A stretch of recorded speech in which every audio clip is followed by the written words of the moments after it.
போன தடவை கூட நம்ம டிஸ்கஸ் பண்ணோம். இது வந்து டார்கெட் பண்ணுறாங்களா டிஎம்கேயை, இல்லை உண்மையிலே அவங்களுக்கு வந்து அக்கறை இருக்கா இந்த மாதிரி ஊழல்லாம் தடுக்கணும்னு. ஸோ எனக்கு ஏன் சிரிப்பு வந்துச்சுன்னா, இவங்களுக்கு வந்து சில ஆவணங்கள் எடுத்து கொடுத்துருக்கேன் இடிக்கு. மணி லாண்ட்ரிங் நடக்கிறது, இந்தந்த ஸ்தாபனங்கள் மணி லாண்ட்ரிங் பண்ணுது. நான் ஃபஸ்ட் என்ன பண்ணுவேன், லெட்டர் எழுதுவேன், இதெல்லாம் நடக்குது, இதெல்லாம் வந்து ஆராய வேண்டும் அப்படின்னு. அந்த இடி பேப்பர் போட்டு உடனே என்ன பண்ணுவாங்க மக்கள் வந்து அங்கேருந்து பதிலும் வராது ஒன்றும் வராது, கண்டுக்க மாட்டோம். சில நேரத்துக்கு அக்னாலேஜ் பண்ணுவாங்க, அனுப்பியிருக்கீங்க நாங்கள் பார்க்குறோம் அப்படின்னு விட்டுருவாங்க. அதுக்கப்புறம் எதுவும் பண்ணி அப்புறம் பார்த்து என்ன பண்ணுவேன், கொஞ்ச நேரம் வெயிட் பண்ணி வைப்பேன், எதுவும் இல்லை தூக்கி கோர்ட்டில் போட்டுருவேன். கோர்ட்டில் போட்டால் பதில் சொல்லியே ஆகணும். கோர்ட்டில் இந்த மாதிரி ஆவணங்களுடன் ஆணித்தரமாக இது மணி லாண்ட்ரிங் என்று எடுத்து கொடுத்த ஆவணங்களை இல்லை அதெல்லாம் மணி லாண்ட்ரிங்லாம் கிடையாதுன்னு சொல்லிட்டு வக்காலத்து வாங்கியிருக்கிறார்கள் தேச துரோகிகளுக்கு. யார்? இடி.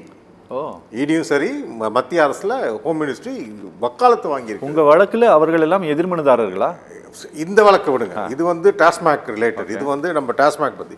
இது தவிர என்னுடைய எதிர்மனுதாரர்களாக இருக்கிறது எந்த கேஸ்லனா மணி லாண்ட்ரிங் கேஸில். ஓகே, சில ஸ்தாபனங்களை நான் கோட் பண்ணி இதெல்லாம் மணி லாண்ட்ரிங் பண்ணுறாங்கங்கிறேன்.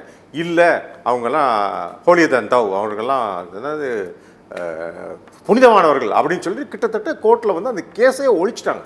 ஓகே. ஸோ அப்போ வந்து நமக்கெல்லாம் வெறுத்து போயிடுது. என்ன உண்மையிலே வந்து எடுத்து கொடுக்குறோம், என்ன அவங்களால கண்டுபிடிக்க முடியல, எடுத்து கொடுக்குறோம்.